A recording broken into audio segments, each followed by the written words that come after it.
Para empezar este ciclo de actividades, invitamos a una serie de ponentes que son voces muy autorizadas dentro del tema, y el día de ahora vamos a tener dentro de nuestra primera plática a nuestra invitada, que es la doctora Raquel Guereca. La doctora Raquel es profesora investigadora de la Universidad Autónoma Metropolitana de la Unidad Lerma. Ella está adscrita al Departamento de Procesos Sociales, agradecemos enormemente su apoyo y su participación. Dentro de sus principales líneas de investigación están enfocadas a la teoría feminista, a género, ciencia, tecnología, conocimiento, poder y sujetos de educación en la educación superior. Dentro de las principales asociaciones y redes temáticas de investigación en las que ha participado podemos mencionar la Red Mexicana de Ciencia, Tecnología y Género, dentro de la cual participa como investigadora y coordinadora del Nodo Lerma, y el cuerpo académico Gobernanza, Participación Ciudadana, Cohesión y Capital Social en los ámbitos urbano y rural, igual dentro de la Universidad UAM, Unidad Lerma. Ha sido invitada a participar como ponente en 13 congresos internacionales y 18 congresos nacionales para dialogar sobre temas de perspectiva de género, el papel de la mujer en la ciencia, jóvenes y violencia en el noviazgo, feminismo, tecnología y comunicación, brechas digitales de género y sociología feminista. El día de hoy contamos con su presencia para hablar sobre el tema la responsabilidad de las instituciones de educación superior ante la violencia sexual. Le damos una cordial bienvenida y le cedemos la palabra.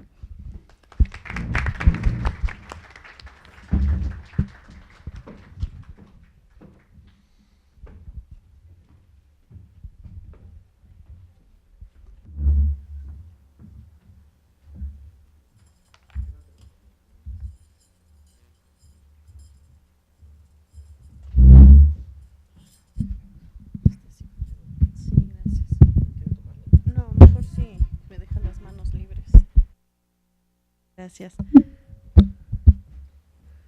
Hola, buenos días. Muchas gracias a las estudiantes. ¿Sí se escucha? Sí, bueno, muchas gracias a las estudiantes de la maestría en diseño y comunicación que me invitaron a este evento, que además es muy interesante porque en las temáticas que tienen que ver con la violencia siempre es muy importante que las personas que están siendo sujetos de esa violencia se involucren en los procesos para transformar esos espacios sociales. Si me da tiempo, les contaré un poco de la experiencia al respecto en la UAM Lerma. A mí me gustaría también, en algún momento, no sé si el equipo va a exponer los avances de su investigación, conocerlos, sobre todo porque cuando hablamos de la violencia sexual nos encontramos siempre frente a la problemática de las cifras. Nunca hay un dato exacto, porque no tenemos, el Estado no tiene instrumentos para medir esta problemática, como ya existen, por ejemplo, para medir la violencia en el noviazgo, la violencia en el espacio doméstico, pero no hay una cifra, ¿no? En realidad, solo tenemos estimaciones y que han surgido de el movimiento feminista de las mujeres más jóvenes que han impulsado este reclamo en los últimos años, que empezó con la marcha de las putas hace 2 años y de ahí se fue transformando al hashtag 24A, donde pudimos ver a través de las redes sociales también el hashtag mi primer acoso, cómo fueron surgiendo las cifras a propósito de este tipo de violencia. ¿Qué pasa en las universidades? Bueno, y en las instituciones de educación superior es un caso muy paradigmático, diferente a lo que ocurre en el ámbito laboral, y que muchas veces ha llevado a que a las feministas nos acusen de ser puritanas, como ya lo hicieron algunas colegas francesas desde su específica condición de mujeres en otro país y de otra edad, de otra generación que han vivido otras cosas. Que no podemos nosotros soslayar que el contexto en el que se encuentra México tiene un ámbito de violencia sexual asociado a una violencia estructural. Entonces, lo que yo les voy a comentar aquí a propósito de qué responsabilidad tenemos en las instituciones de educación superior ante la problemática de violencia sexual es a partir de 3 premisas básicas que tienen que ver con las aportaciones que ha hecho la teoría feminista a la explicación de esta forma de violencia. Primero, la violencia Se aprende y se reproduce bajo la influencia de la cultura patriarcal. Cuando decimos patriarcado, mucha gente piensa que estamos hablando de unos señores de las cavernas llevando a las mujeres los cabellos, arrastrándolos. Hay una imagen muy caricaturizada, pero que limita entender que el patriarcado se refiere a una forma de organización social en la cual todo lo femenino queda subordinado a lo masculino en el ámbito de la cultura, la economía, la política, y bueno, evidentemente uno de los elementos muy importantes de la sociedad tiene que ver con el conocimiento. Entonces, aprendemos y reproducimos esta historia a partir de la producción y difusión de conocimiento, las relaciones que establecemos entre hombres y entre mujeres, que serían las relaciones intragenéricas, y las relaciones que aprendemos a construir entre hombres y mujeres, que serían las relaciones intergenéricas. En este sentido, no podemos pensar que el espacio escolar es ajeno o es un ámbito en el que se vive completamente alejado y externo a todo lo que ocurre en la sociedad. El espacio escolar es un sitio de poder, toda la extensión de la palabra. Eso lo ha explicado mucho la sociología educativa, la pedagogía crítica, han abordado mucho cómo en la escuela se construyen y se legitiman las relaciones de poder a través de no solo las relaciones intra e intergenéricas, sino algo que es el currículo, que se refiere al currículo oficial, los contenidos. Y yo les preguntaría a las compañeras que están aquí en el auditorio, ¿cuál es la historia de las mujeres? Tenemos historia las mujeres que hemos aprendido sobre nuestro papel social, político y económico, que además esta historia se va a ver reforzada cada que caminamos por las calles y vemos las nomenclaturas. Entonces hay un currículo oficial, y ojo, no estoy diciendo que esto sea un complot de todos los hombres que malévolamente decidieron crear unos contenidos que invisibilizaran. Esto es una cuestión que tiene una historia de por lo menos 2-3 milenios. Entonces forma parte de un androcentrismo, que es el comprender y pensar que el hombre es sinónimo del paradigma de lo humano, de la humanidad, ¿no? Entonces está ese currículo oficial, está el currículo vivido, que se refiere a la manera en que nosotros vivimos esos contenidos y las relaciones en el espacio escolar, y el currículo oculto, donde se cuelan las discriminaciones. Ningún maestro hace en sus hojas descriptivas que para algún tema va a utilizar un chiste homófobo o sexista para clarificar un tema, pues es oculto. Está en el discurso, está en el lenguaje, está en ese lenguaje tan esquizofrénico que aprendemos las mujeres, que debemos saber distinguir cuando dicen niños nos están incluyendo y cuando al decir niños nos tenemos que autoexcluir dependiendo la actividad de la que esté hablando la maestra. Eso es parte del currículo oculto. Entonces, entender el espacio escolar. Y cuando digo espacio escolar estoy hablando desde el jardín del niño y el patio del recreo hasta las universidades, hasta estos centros académicos, como un sitio de poder, nos permite entender cómo está impactada por las relaciones entre diferentes actores, ¿no? O sea, las relaciones de género no las dejamos en el perchero antes de entrar a este auditorio, ni las dejamos en el carro donde nos estacionamos y venimos aquí como personas neutras, objetivas y todas esas cosas que dice la visión clásica de la ciencia para las universidades. Las traemos con nosotros todo el tiempo, pensamos a través de ellas y a veces miramos el mundo también a través de ellas, y en ese sentido conforman esas relaciones de poder. Ahora, este espacio escolar como un sitio de poder tenemos que mirarlo también a partir de la violencia estructural de las diferentes sociedades, que en el caso de México, bueno, esta tiene que ver con diferentes formas de desigualdad social y de prácticas culturales dominantes, en las que se manifiestan también las relaciones de género, ¿no? Si muchas de ustedes conocieran la historia del 10 de mayo, no les gustaría celebrar a sus madres ni celebrarse a ustedes si son madres, que tiene que ver con una respuesta conservadora en México ante el primer congreso feminista en Yucatán, porque unas maestras se les estaba ocurriendo hablar de educación sexual y en el proyecto nacionalista la figura de la mujer era una mujer santa. Entonces así se convocó a poder recuperar esa moral de las mujeres. Bueno, pero ese no es el tema que nos ocupa aquí, solo es como un ejemplo de esa estructura de desigualdad social en la que estamos. Ahora, ¿qué pasa específicamente en el campo de la violencia sexual? La violencia sexual incluye todas aquellas formas de violencia psicológica y física que están contenidas en el orden de la sexualidad, es decir, que tienen como fin dañar, obligar a las personas a cometer actos sexuales contra su voluntad, y entonces va desde las sutilezas del acoso, que es una cosa muy sutil, que empieza sutil y puede terminar en cuestiones muy violentas, ¿no? Porque hay un reclamo que tiene que ver hacia las mujeres y hacia quienes planteamos que hay formas de cortejar, de vivir la sexualidad que no necesariamente tienen que ser violentas, y nos acusan de puritanas y de que ya no queremos que nadie corteje a las mujeres, ¿no? Ya no hay maneras de conquistar. Bueno, aquí habría mucho que reflexionar sobre el término conquista.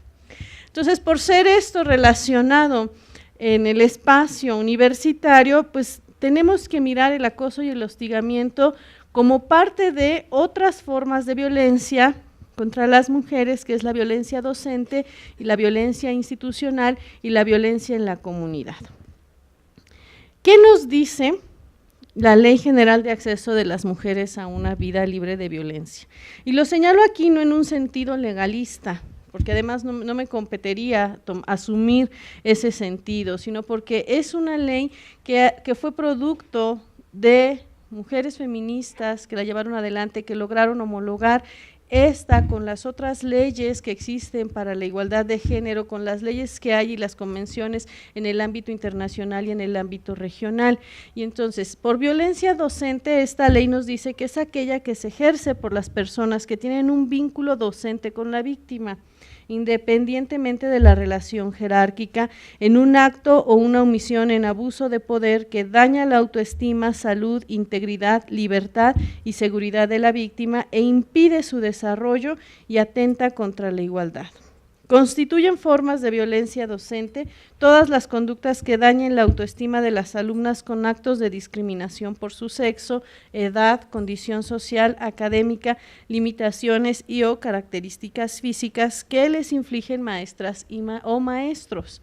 Y otra vez, al inicio yo les decía en una de las premisas que cuando hablamos de violencia es importante distinguir entre la que se da de manera intragenérica y la intergenérica. La maestra no necesariamente va a ser siempre solidaria con la alumna, del mismo modo que el maestro no necesariamente va a ser respetuoso con la estudiante, ¿sí? Entonces, bueno, se refiere básicamente a aquello que ocurre dentro del aula o fuera del aula, dentro del espacio escolar, ¿sí? Está dirigida hacia estudiantes, básicamente. Ahora, ¿qué pasa con hostigamiento y acoso? En términos de conducta se refieren básicamente a lo mismo, que las diferencia la relación de jerarquía que hay entre una y otra. El acoso sexual es una conducta que lleva implícito un ejercicio abusivo de poder en el acercamiento sexual, en el acercamiento erótico hacia las mujeres, pero se realiza entre pares. El acoso sexual lo puede realizar otro profesor en contra mía, y el hostigamiento implica una relación de jerarquía. Entonces el hostigamiento lo podrá hacer, ese tipo de conductas deben venir de alguien que tenga una jerarquía mayor a mí en el espacio universitario. En este caso a mí me hostigaría sexualmente un jefe de departamento, un secretario académico, un director de división, cualquier otra persona que tiene una jerarquía. Entonces aquí siempre es muy importante utilizar bien los términos y saber a qué tipo de conducta nos estamos refiriendo. Las dos son un ejercicio abusivo de poder, porque implican el no respetar la negativa o el rechazo de una mujer a ser asediada o cortejada o establecer un vínculo erótico de la manera en que se quiere establecer en esa relación. En el acoso sexual es una violencia que, si bien no lleva implícita una relación de subordinación, esa relación de subordinación la encontramos en la cultura de género. ¿A qué me refiero con esto? A que las mujeres constantemente somos presentadas en la cultura mediática, por poner un ejemplo, en las imágenes publicitarias, como objetos sexuales.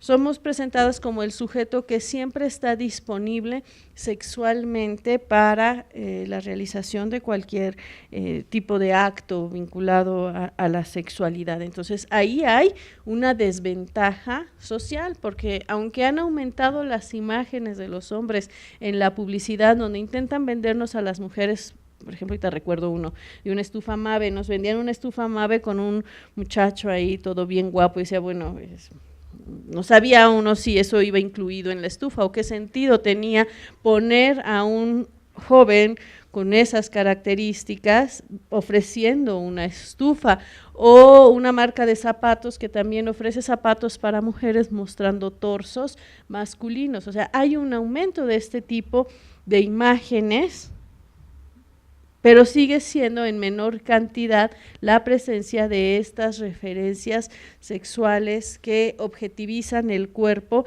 en torno a las mujeres, ¿no? Entonces, ahí va entretejida esa cuestión de subordinación, porque entre estudiantes, si están cursando el mismo nivel, son de la misma carrera, no hay no hay propiamente una subordinación. Aquí tenemos que darle una lectura a esa subordinación a partir de lo cultural.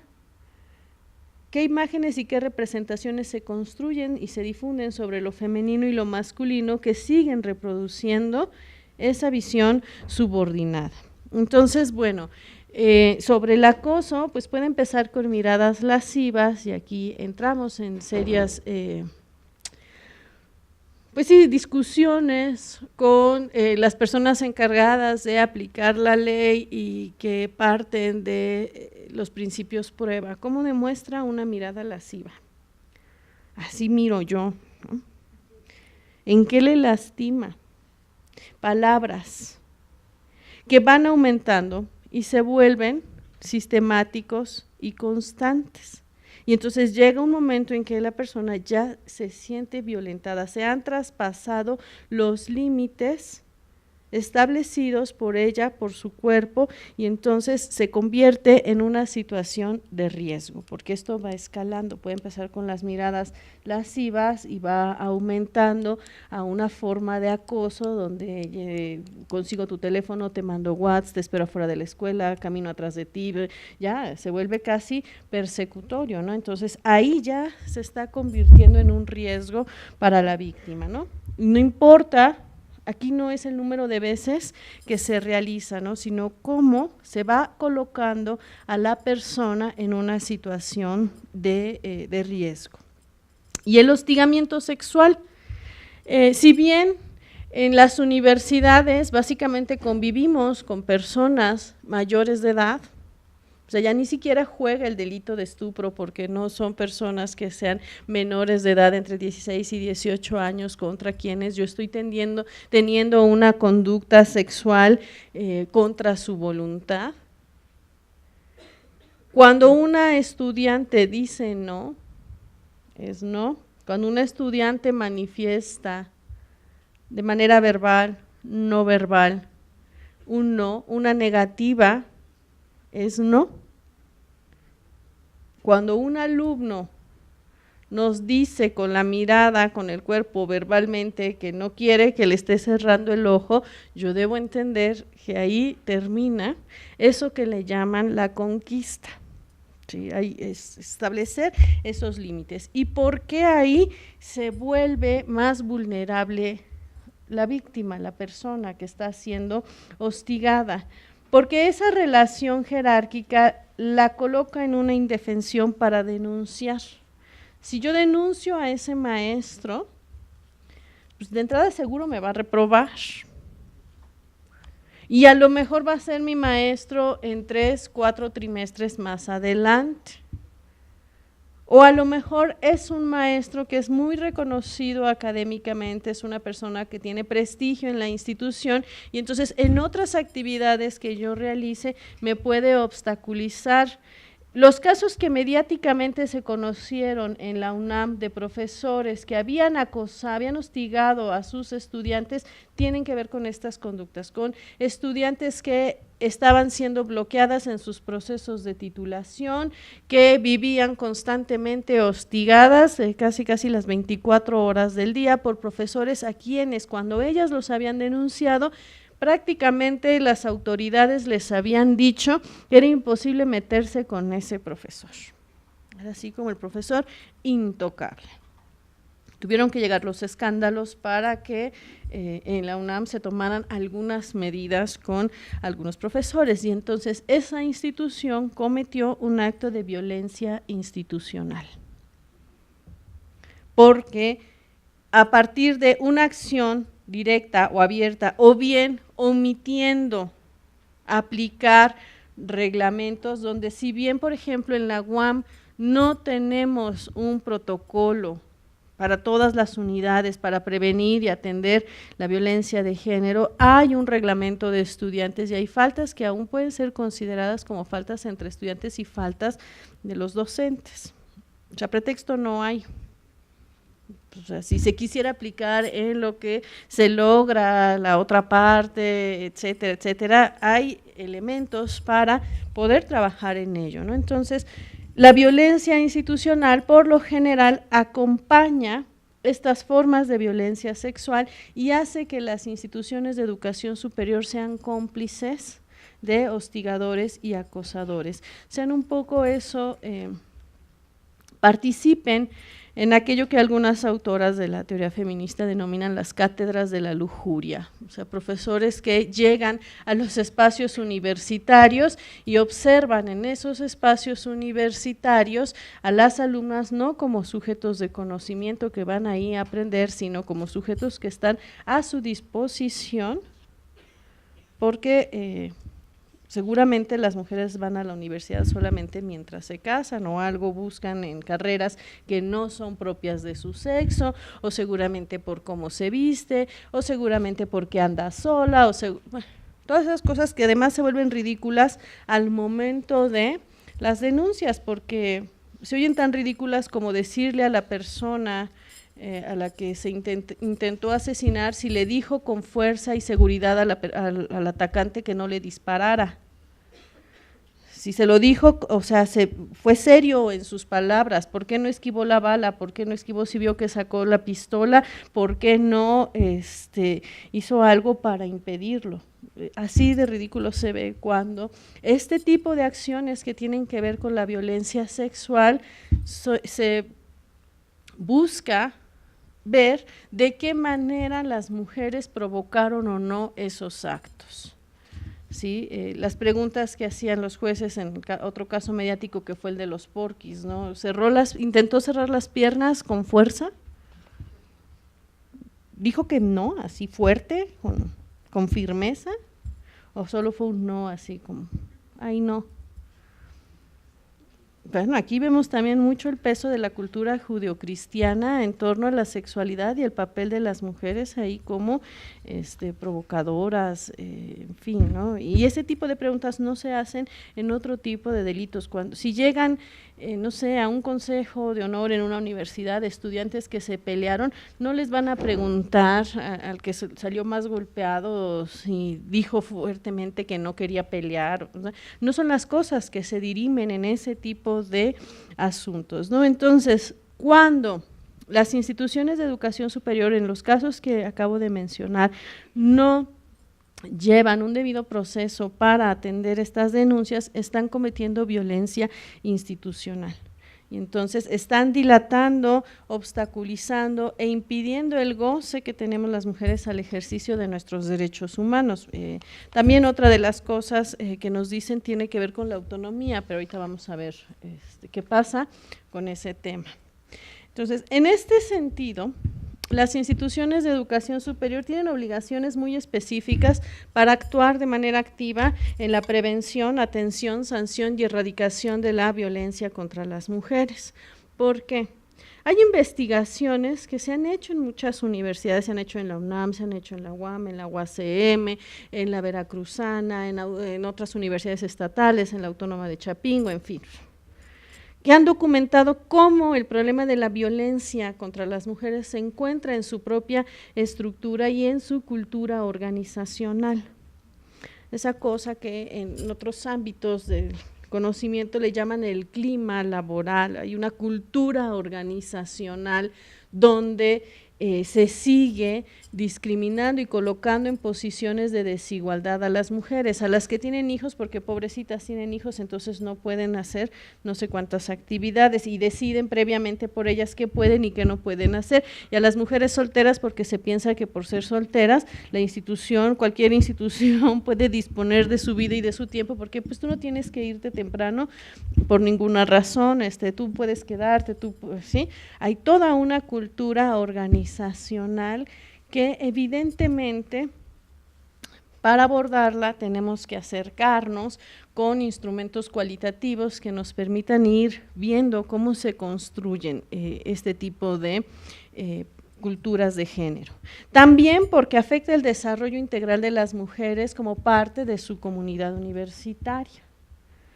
Por la convencionalidad de los derechos humanos, o sea, sí hay autonomía en las universidades, pero esta no puede ser una autonomía ajena o violatoria de convenciones en materia de derechos humanos. Y entonces aquí entramos en un conflicto entre los derechos humanos de las mujeres y la autonomía de las universidades, ¿sí? Entonces, bueno, yo les decía, ahorita vamos a propósito de la autonomía, a ver qué es lo que ocurre primero con esa parte de la estructura y la cultura organizacional. Yo les decía al inicio, a propósito del currículo oculto de género, todas las instituciones lo tienen, todas las instituciones educativas de todos los niveles cuentan con ese currículo oculto. Y está en los valores, los códigos, las creencias, todas las sutilezas que se manifiestan en las relaciones de poder.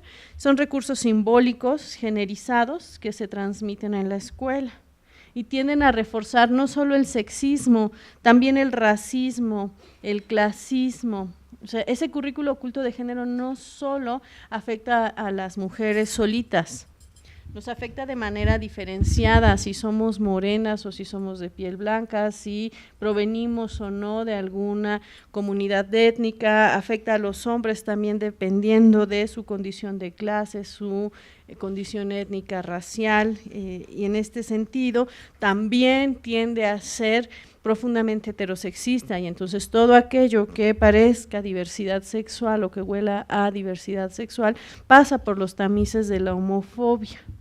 Entonces, ahí está, ese currículo oculto forma parte de la estructura de las instituciones de educación y de la cultura organizacional. Al principio de la presentación yo les mencionaba cómo entender la violencia de género como algo que se aprende desde las relaciones intra e intergenéricos, tiene que ver con estos dos aspectos que son la pobreza y la ceguera de género, que forman parte de la cultura patriarcal y que en las investigaciones en las que he participado, que realizamos en la UNAM y en la UAM Azcapotzalco, la encontramos estrechamente ligada a la violencia en el noviazgo.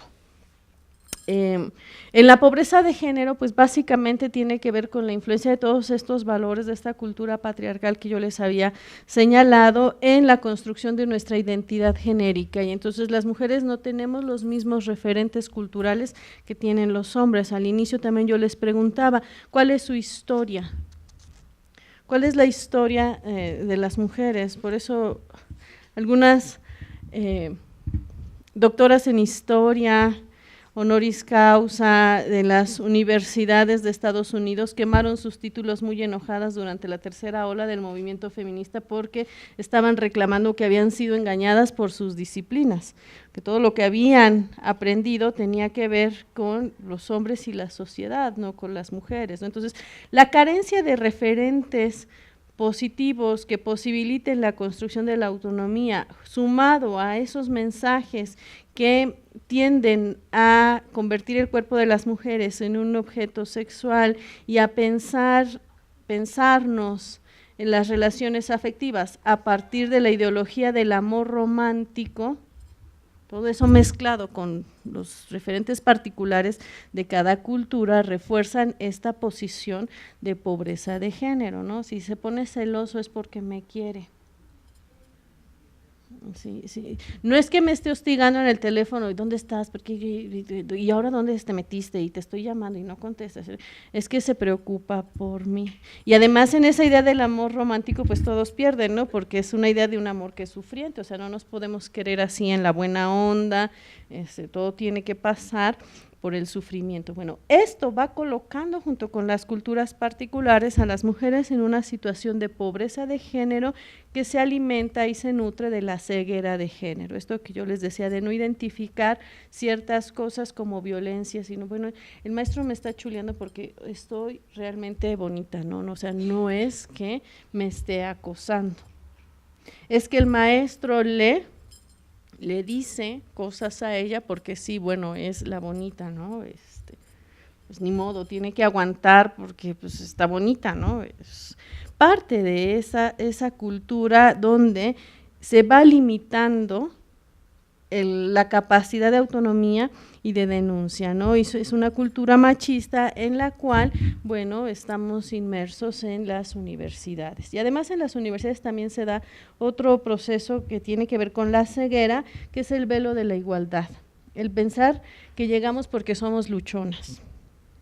O sea, las mujeres están ahí porque lucharon, o sea, no viví ninguna discriminación, todo fue solamente trabajar, trabajar, trabajar sin parar, ¿no? Hoy me están dando este premio y escuchamos muchos discursos cuando se condecora a algunas mujeres que no tienen conciencia de género, que tienden a asumir que llegaron a ese reconocimiento, a ese prestigio porque trabajaron, no vivieron ninguna desigualdad, ninguna discriminación, todo es cosa de ser luchona, ¿no? Eso se conoce como el velo de la igualdad, ¿sí? Porque en los ámbitos de competencia que se dan dentro de las instituciones de educación superior, no, o sea, yo trabajo y al trabajar entonces yo soy productiva, yo hago, yo logro, no es cierto, esas que dicen que las discriminan, mejor que se pongan a trabajar en vez de estar ahí buscándole el ruido al chicharrón, en fin, tiene que ver con ese velo, con pensar que porque estamos en estas universidades ya tenemos la partida ganada o que hemos llegado. Incluso a veces se dicen en las estadísticas que no tenemos llenadero, ¿no? O sea, las mujeres ya estamos casi en la mixtura en carreras como sociología o en ámbitos como medicina, pero cuando desmenuzamos esos ámbitos y vemos qué posiciones tienen las mujeres en esos campos de saber, pues aparece el famoso efecto tijera, ¿no? Aunque sean muchas al inicio, conforme avanza la carrera académica van disminuyendo o están concentradas en campos del saber que se consideran propios, ¿no? Y que no son precisamente los masculinos, ¿no? Y bueno, la ceguera también nos lleva a minimizar la violencia. Ahora, no obstante, ninguna de las cosas que les he dicho se viven de manera polarizada, ¿no? O sea, ni estamos así totalmente pobres y totalmente ciegas, así como yo les decía al inicio que cuando analizamos la violencia la tenemos que mirar en los entrecruzamientos que se dan entre el sexismo, el clasismo y el racismo, de la misma manera todos vivimos el sincretismo de género. La juventud hoy en día puede tener valores muy arcaicos en torno a la sexualidad, puede haber hombres que piensen que tienen que conquistar a las mujeres y que está muy mal que sea una mujer quien tenga la iniciativa y al mismo tiempo tener unos valores o unos referentes muy liberales en torno a la práctica y la vivencia de su sexualidad, o sea, están entrecruzados. Sí, la forma en que se cambian, la forma en que se transforman los estereotipos y los prejuicios culturales transcurren como el tiempo histórico, algunas cosas pueden transformarse muy rápido y otras requieren procesos muy largos que vayan acompañados de cambios en diversas estructuras sociales o en diferentes formas de organización social. Entonces hay una transformación del discurso amoroso en las y los jóvenes de hoy en día, ¿no? Y entonces hay una distancia en torno a algunas formas de interacción amorosa de hace algunos años, sobre todo las relacionadas con la iniciativa femenina y con las formas de cortejo y acercamiento, pero también puede haber otras que sigan siendo muy arcaicas, entonces se viven de esta manera, ¿no? ¿Cuáles serían en este contexto y en torno al acoso y el hostigamiento sexual los saldos pendientes en las instituciones de educación superior? Primero, esas dos cosas que están ahí, a las que apelan mucho, a las que se apela mucho cuando se denuncian este tipo de cosas, el derecho a no saber y la ignorancia cultivada. Cuando a los hombres se les dice o se les señala como acosadores, yo no sabía que decirle cosas bonitas era acosarla. Yo no sabía que en este comportamiento yo estaba haciendo, ya había traspasado los límites y estaba siendo violento. Pero ese derecho a no saber dentro del orden de género es una ignorancia cultivada. Las diferentes organizaciones, entre ellas las universidades, no han tomado las medidas para transformar ese derecho a no saber. Bueno, no sabías, voy a iniciar una campaña de sensibilización, que le llaman mucho, me choca ese nombre, pero bueno, así les llaman, para que la gente sepa que hay unos límites en las formas de acercarse, para que la gente sepa que cuando te dicen no, por primera vez ya deberías de haberlo entendido, ya la tercera ya te estás excediendo. O sea, ese derecho a no saber forma parte de una ignorancia que se cultiva en todas las organizaciones, no solo en las instituciones de educación superior. En términos generales, casi todas las organizaciones sociales cultivan esta ignorancia porque parten de que lo que somos las mujeres y lo que somos los hombres lo traemos casi que en los cromosomas. Está tan interiorizado en la cultura que no se cuestiona, es un fondo incuestionable, forma parte a veces incluso del sentido común. Y entonces aquí entramos a algo que mencionaba yo al inicio, que tiene que ver con el derecho de las mujeres a vivir libres de violencia y la autonomía universitaria. En algunas instituciones, cuando las estudiantes van y denuncian o quieren denunciar al interior de la universidad que están siendo objeto de acoso o de hostigamiento sexual, muchas veces la respuesta es, bueno, es que por autonomía universitaria yo no puedo hacer nada, tendrás que ir y denunciar, o sea, yo no soy ministerio público, pues tú tienes que ver en dónde lo haces porque aquí en la escuela no se puede. Bueno, ¿a qué se refiere la autonomía universitaria? Según el artículo 3 de la Constitución, primero nos establece una serie de principios, voy a avanzar y ahorita me regreso, nos dice que la autonomía universitaria se refiere a la facultad y responsabilidad de gobernarse a sí mismas, a realizar los fines de educar, investigar y difundir la cultura de acuerdo con los principios de este artículo, ahorita voy a regresar a ellos, y fijar los términos de ingreso, promoción y permanencia de su personal académico. A eso se limita la autonomía universitaria. O sea, si yo denuncio algo de acoso o de hostigamiento, ¿tiene eso que ver con los principios de educación? ¿Qué son estos? La educación que imparta el Estado fomentará el respeto a los derechos humanos. El criterio que orientará a esa educación se basará en los resultados del progreso científico. No es no reconocer, por ejemplo, a los estudios de género como parte de ese progreso científico, ya nos está hablando de seguir invisibilizando un campo de conocimiento. Luchar contra la ignorancia y sus efectos. Bueno, ya no podemos seguir cultivando esa ignorancia en cuestiones que tienen que ver con la violencia sexual. Las servidumbres, los fanatismos y los prejuicios. ¿Cuántos prejuicios de género están en nuestras prácticas cotidianas dentro de las instituciones de educación superior? Otro de los principios tiene que ver con contribuir a la mejor convivencia humana a fin de fortalecer fortalecer el aprecio y respeto por la diversidad cultural, la dignidad de la persona, los ideales de fraternidad e igualdad de derechos de todos, evitando los privilegios de razas, de religión, de grupos, de sexos o de individuos. Esos tienen que ser principios orientadores de la educación, y entonces que no nos digan que, híjole, es que ese maestro está pesado, no vamos a poder, o sea, es un maestro que tiene mucha trayectoria, tiene mucho peso en la institución, como, o sea, se vuelven así como intocables en ese ámbito, ¿no? Entonces, bueno, eso es en cuanto a la autonomía, ingreso, promoción y permanencia, o sea, fijar los términos. Cada institución de educación superior que sea autónoma va a fijar sus propias reglas del juego en cuanto al ingreso, la promoción y la permanencia. Buscará cómo va a orientar la educación, la investigación y la difusión de la cultura. Tiene un gobierno propio, tienen sus legislaciones, tienen sus órganos de gobierno y ya, o sea, no puede, lo que sí no puede hacer es venir el presidente y decir, ¿sabes qué? Ahora tienes que dar estos contenidos en esta maestría porque lo digo yo, no, ahí sí hay una violación de la autonomía universitaria. Pero cuando una estudiante va y denuncia, no le pueden decir que por autonomía universitaria la universidad no es el espacio para esas denuncias, pues así como, bueno.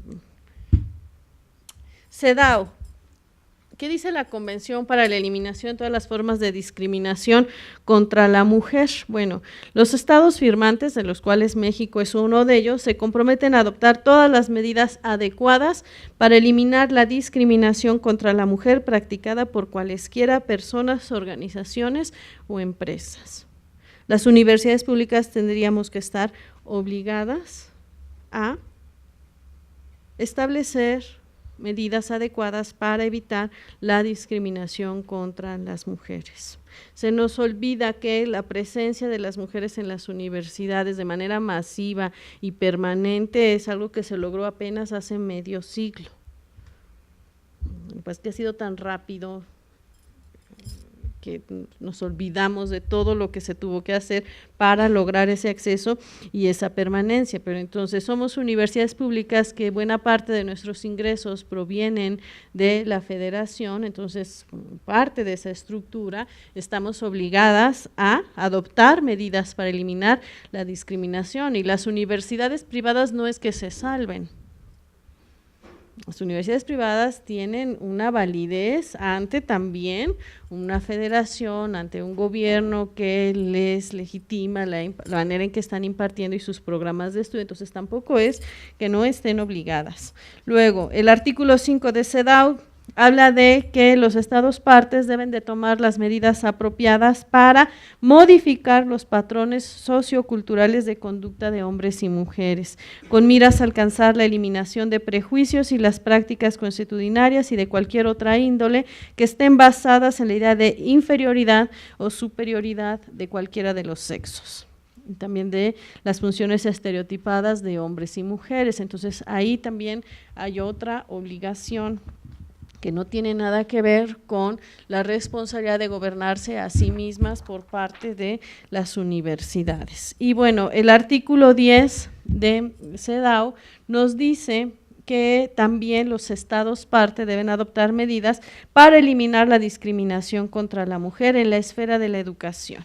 Y particularmente, ¿qué se debe asegurar en esta esfera? Bueno, aquí solo tomé el inciso C, que tiene que ver con la eliminación de todo concepto estereotipado de los papeles masculino y femenino en todos los niveles. Y aquí recuerdo qué horrible se ve cuando las universidades organizan concursos de la señorita primavera, la señorita, ¿no? El año pasado hubo un escándalo porque la Universidad de Aguascalientes organizó algo así, no me acuerdo si fue para primavera o en qué evento, pero quería hacer un concurso de belleza. Bueno, no solo no está contribuyendo a la eliminación del estereotipo, está fomentando el estereotipo en torno a un papel femenino. Mediante la modificación de libros y programas escolares y la adaptación de los métodos de enseñanza. Aquí está pensando desde la educación básica hasta los últimos niveles. La Convención Interamericana Belém do Pará, que sería el instrumento regional. Bueno, esta convención señala muchas responsabilidades muy específicas de los estados parte en torno a la violencia contra la mujer. Aquí menciono algunas que vienen en el artículo 5, donde como acciones serían abstenerse de cualquier acción o práctica de violencia contra la mujer y velar porque las autoridades, sus funcionarios, personal y agentes e instituciones se comporten de conformidad con esta obligación. B, actuar con la debida diligencia. Eso es muy importante. Si bien no somos ministerios públicos, sí podemos tener una debida diligencia para prevenir, investigar y sancionar la violencia contra la mujer, incluir en su legislación interna normas penales, civiles, administrativas, así como las de otra naturaleza. Esto básicamente ha sido homologado en la Ley General de Acceso de las Mujeres a una Vida Libre de Violencia y la consecuente adaptación de los códigos penales para cumplir con esta norma. O sea, están las medidas jurídicas, el problema es que no se implementan. El problema es que las mujeres siguen llegando a los ministerios públicos y les siguen preguntando por qué no tuvo el arroz, por qué se las dejaron así, por qué si dijeron que no con firmeza, ahí no hay una debida diligencia, ¿no? Entonces, también el acceso a la justicia es algo que debemos también como instituciones priorizar, porque nos escandalizamos mucho y buscamos mucho acceso a la justicia en otros casos de injusticia social, pero esa injusticia sutil y permanente que está día con día en nuestras instituciones nos cuesta trabajo elaborarla y hacer algo en consecuencia, ¿no? Y bueno, ¿qué pasa con la manera en que… Ya me adelanté mucho. Esto ya lo había señalado. Con otros instrumentos como es la conferencia de Beijing. En esta plataforma de acción, bueno, se ha reconocido a la violencia contra las mujeres como algo que ocurre en el nivel físico, psicológico, sexual y que tiene que ver con las violaciones que se cometen al interior de las comunidades. Y aquí, bueno, básicamente es el último documento en materia de derechos humanos, de políticas para transversalizar la perspectiva de género y sí, también de derechos humanos. Y en lo que tiene que ver con la educación, bueno, básicamente se habla de la creación de entornos educacionales que estén libres de prejuicio y de discriminación, que vayan en la búsqueda de tratar en igualdad de condiciones a las niñas, a las mujeres y a los hombres y los niños. También lo que tiene que ver con la educación y capacitación de las mujeres, que es todo el capítulo B, se habla de que los gobiernos tienen la responsabilidad de promover políticas activas y visibles que integren la perspectiva de género en sus políticas y programas para la toma de decisiones. Y en el campo de la educación, pues estaríamos pensando en esto que les mencionaba al inicio sobre los diferentes tipos de currículo, ¿no? Y bueno, en este sentido, la violencia contra la mujer se da no solo en el ámbito doméstico. Yo les decía al inicio que no tenemos estadísticas efectivas, no se han diseñado los instrumentos para tener un panorama claro de las formas en que se vive el acoso y el hostigamiento sexual. Sí lo tenemos para el ámbito doméstico, sí lo tenemos para el noviazgo. Hay un instrumento que no se aplica masivamente que tiene que ver con la NOM 025 para evitar la discriminación en los ámbitos laborales, solo forma parte del proceso de autoevaluación de las diferentes instituciones laborales y es un cuestionario diseñado para medir estas formas de discriminación de género y por homofobia.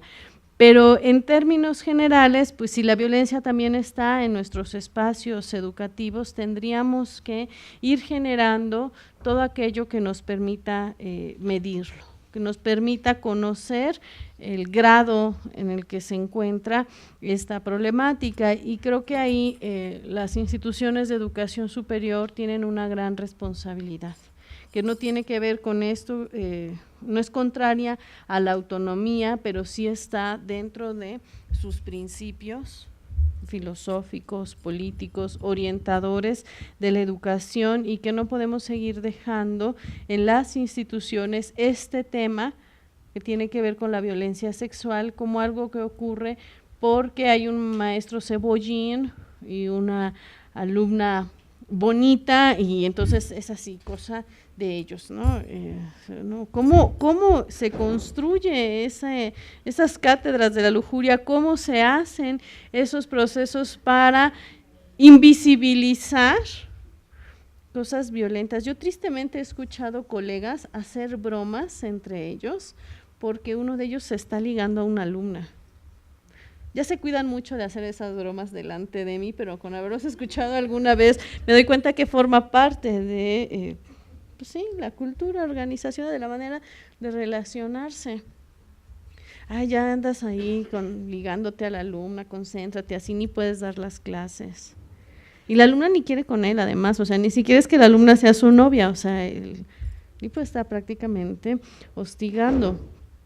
¿Qué hacemos y cómo involucramos al estudiantado a la denuncia y la transformación de estas relaciones? Porque ahí está el reto, o sea, podemos hacer los protocolos, podemos hacer los instrumentos, pero ¿cómo logramos que aquellas personas que están viviendo la violencia sexual se acerquen a esos instrumentos y hagan uso de ellos si no generamos esa otra parte que es la transformación de la cultura organizacional? Y bueno, yo por el momento aquí dejaría la presentación y quedo abierta a ver si hay algunas preguntas por parte de ustedes. Hola, agradecemos la presencia de la doctora Raquel Guereca. Ya no tenemos mucho tiempo, yo creo que nada más nos va a alcanzar el tiempo para una sola pregunta. Disculpen. No sé si alguien tenga alguna pregunta que hacerle a la doctora.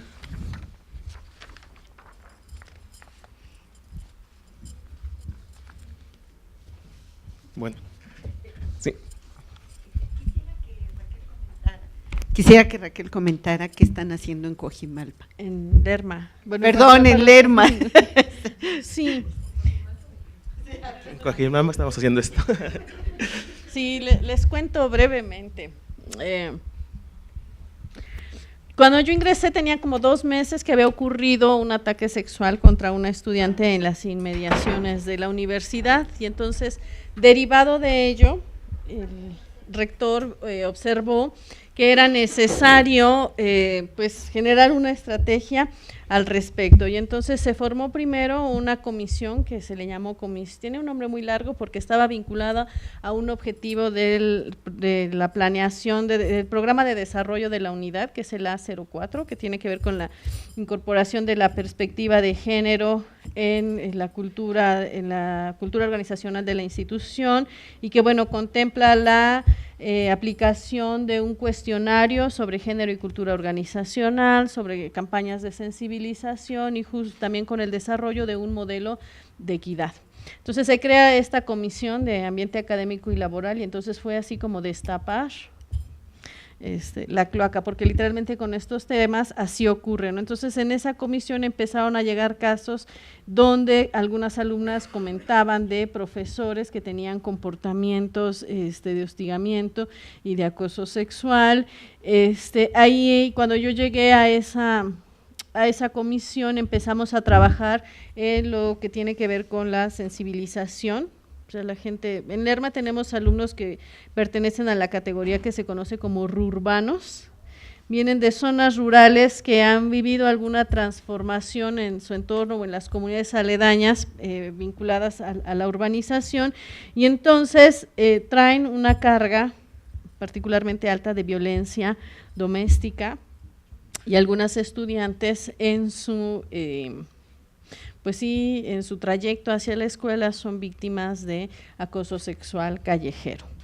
Y bueno, entonces en esa comisión empezamos a trabajar y establecimos 2 jornadas así de cajón al año. Una en marzo, que es la jornada por la equidad, y la de noviembre, que es la jornada por una vida universitaria libre de violencia, donde hemos acercado especialistas y desarrollado actividades con el estudiantado. Y aquí quiero destacar que un acierto que hemos tenido, que tuvimos en la entonces Comisión de Ambiente Académico y Laboral, fue involucrar al estudiantado en estas actividades, partiendo de esta visión de la pedagogía crítica, ¿no? Del actor y sujeto de la educación tiene que participar en esos procesos. Se incorporaron estudiantes en estas actividades.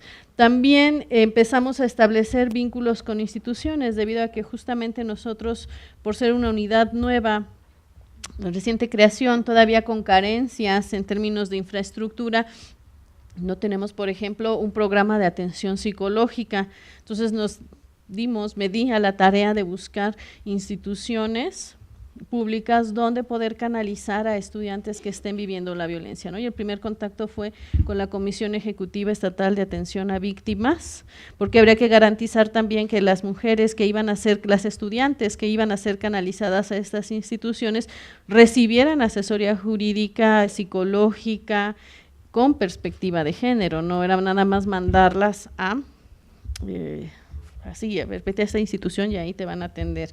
Esa fue una. Después, eso que era una comisión se transformó en una coordinación, y que hoy en día es la Coordinación de Bienestar Universitario y Género, que tiene a su cargo una comisión que es la Comisión de Equidad, y que en este momento estamos trabajando en la redacción del Código de Ética y el protocolo para prevenir, atender y erradicar la violencia de género en la unidad.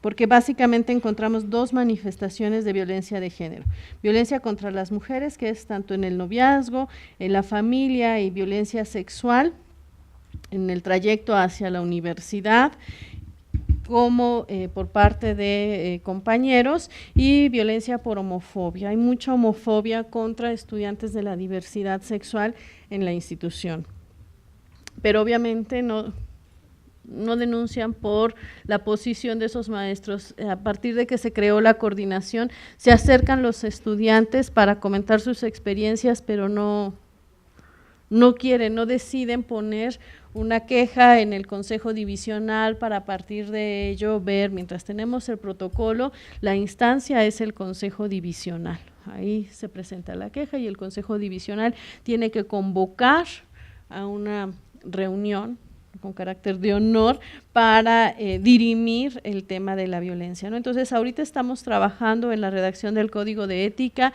y en la redacción del protocolo, pero aún sin tener todavía estos instrumentos, en la Coordinación de Bienestar Universitario y Género, conforme se va socializando su existencia, se van acercando personas. Y bueno, básicamente hemos dado seguimiento. En el último año tuvimos 7 casos de violencia sexual, de los cuales solamente una estudiante decidió proceder legalmente, y entonces proceder legalmente, ¿qué implicó?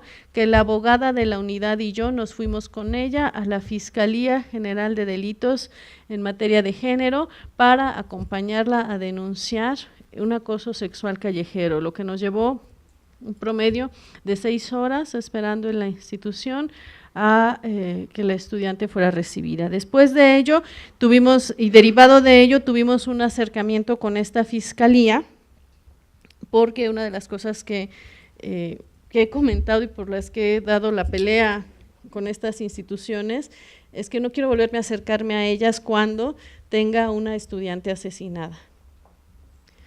Que si tenemos 7 hechos de acoso sexual en las inmediaciones de la institución, necesitamos que haya un tipo de patrullaje con perspectiva de género, que me digan luego los presidentes municipales, ¿cómo quiere que yo ponga un poste con perspectiva de género? Señor, no es muy difícil, póngalo en los lugares donde hay incidencia de delito sexual contra las mujeres. O sea, no es que el poste en sí mismo sea un objeto que va a tener la perspectiva de género, tú la vas a tener en la manera en que lo ubicas y para qué lo ubicas, ¿no? Entonces, bueno, debido a estos índices hemos tenido el acercamiento con la Fiscalía. Se realizó un recorrido de seguridad para identificar los puntos de inseguridad, y ahorita estamos en el proceso de construir una ruta segura para estudiantes, porque sí, evidentemente, 7 casos de violencia sexual en las inmediaciones de la universidad. A mí ya es un foco rojo con que me digan que hay 2. 7 me parecen ya un caso que amerita una atención, una intervención incluso gubernamental, porque estamos en un estado con una alta incidencia en feminicidios. Y bueno, otro caso que hemos tenido también sobre violencia sexual, pues mientras la estudiante no quiera ir y denunciar, yo no la puedo obligar, aunque ahí están los instrumentos, no me la puedo llevar a fuerzas y si vamos a denunciar este delito.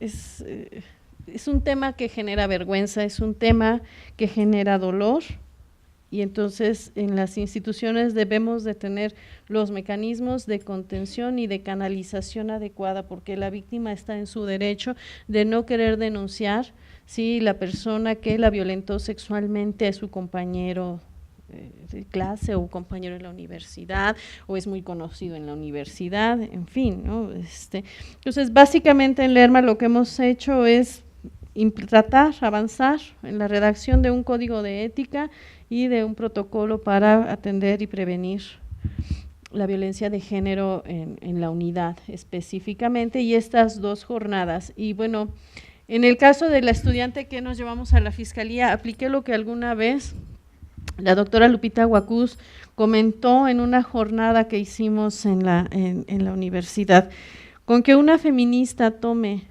una mujer y la acompañe en el seguimiento y en todo su proceso de denuncia, está haciendo más que yendo a una marcha.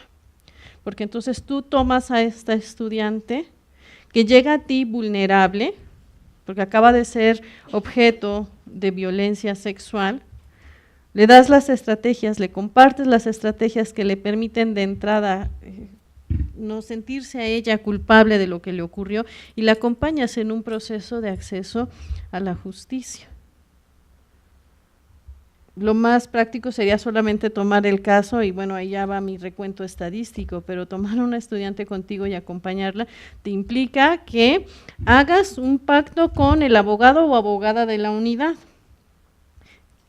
Que ese abogado o abogada de la unidad vaya contigo, porque es el que conoce los términos jurídicos para proceder en estos casos, que acompañe ese proceso y puedas llevar al estudiante a otra institución que tiene los recursos jurídicos para perseguir ese delito y atender ese delito. Y con esto que les quiero decir que estos son actos más de voluntad política de las autoridades y de las personas que están en la estructura de la universidad, de la institución de educación superior, que un acto que se realice de manera natural. Requerimos siempre, o sea, y la experiencia en Lerma es darnos cuenta de la necesidad de tener la voluntad política de todos los que dentro de ese espacio universitario pueden apoyar para poder erradicar la violencia. Sí. Muchísimas gracias, reitero nuestro agradecimiento a la doctora Raquel Guereca. Y como agradecimiento le queremos dar un pequeño presente. Okay, muchas gracias.